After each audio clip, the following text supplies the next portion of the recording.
ಕೇರಳದ ವಯನಾಡ್ನಲ್ಲಿ ಪ್ರವಾಹದ ನಡುವೆಯೂ ಕೂಡ ರಕ್ಷಣಾ ಕಾರ್ಯಾಚರಣೆ ಬಹಳ ಬಿರುಸಿನಿಂದ ಸಾಗ್ತಾ ಇದೆ.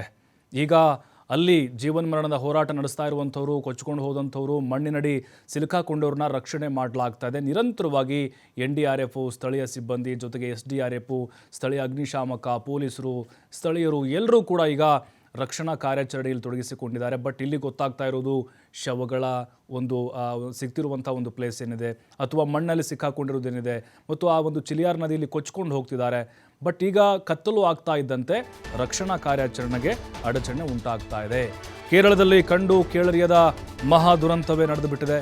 ಭೀಕರ ಭೂ ಕುಸಿತದಲ್ಲಿ ಸಾವಿನ ಸಂಖ್ಯೆ 106ಕ್ಕೆ ಏರಿಕೆಯಾಗಿದೆ. 106 ಆಯ್ತು ನೋಡಿ, 94 ಇತ್ತು.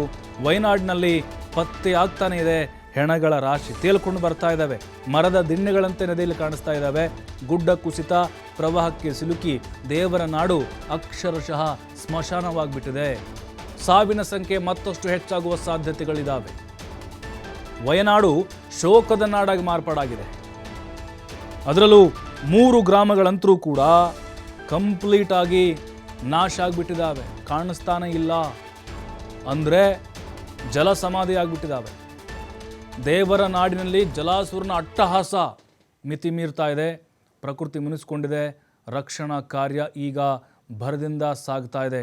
ನೋಡಿ, ಕೆಲವೊಂದಿಷ್ಟು ದೃಶ್ಯಗಳಲ್ಲಿ ನೋಡಿದರೆ ಗೊತ್ತಾಗುತ್ತೆ. ನಮ್ಮ ಸಿಬ್ಬಂದಿ, NDRF ಸಿಬ್ಬಂದಿ, ಅಲ್ಲಿನ ಸ್ಥಳೀಯ ಸಿಬ್ಬಂದಿ ಯಾವ ರೀತಿ ತಮ್ಮ ಜೀವದ ಹಂಗನ್ನು ತೊರೆದು ಅಲ್ಲಿನ ಜನರನ್ನು, ಸಂಕಷ್ಟಕ್ಕೆ ಸಿಲುಕಿದವರನ್ನು ರಕ್ಷಣೆ ಮಾಡ್ತಿದ್ದಾರೆ ಅನ್ನೋದು ಗೊತ್ತಾಗ್ತಾ ಇದೆ. ಏನು ಭಾರಿ ಮಳೆ ಬರ್ತಾ ಇದೆ, ಮಳೆ ಆರ್ಭಟವನ್ನು ಕೂಡ ಲೆಕ್ಕಿಸದೆ ಈಗ ಜನರನ್ನು ರಕ್ಷಣೆ ಮಾಡ್ತಾ ಇದ್ದಾರೆ. ನೋಡಿ, 45 ಗಂಜಿ ಕೇಂದ್ರಗಳನ್ನು ಇಲ್ಲಿವರೆಗೂ ಓಪನ್ ಮಾಡಲಾಗಿದೆ. ಈಗ ಕಂಪ್ಲೀಟಾಗಿ 3-4 ಗ್ರಾಮಗಳು ಸಂಪೂರ್ಣ ಧ್ವಂಸ ಆಗಿಬಿಟ್ಟಿದ್ದಾವೆ. ಅಲ್ಲೋಲ ಕಲ್ಲೋಲ ಆಗಿಬಿಟ್ಟಿದೆ. 2018 ಆದಮೇಲೆ ನಡೆದಿರುವಂಥ ಒಂದು ಭೀಕರ ದುರಂತ ಇದು. ಇಲ್ಲಿವರೆಗೂ ಸಾವಿನ ಸಂಖ್ಯೆ ನಾವು ನೋಡೋದಾದರೆ 107 ಆಯಿತು. 100ಕ್ಕಿಂತ ಹೆಚ್ಚು ಜನರನ್ನು ಇಲ್ಲಿವರೆಗೂ ರಕ್ಷಣೆ ಮಾಡಲಾಗಿದೆ.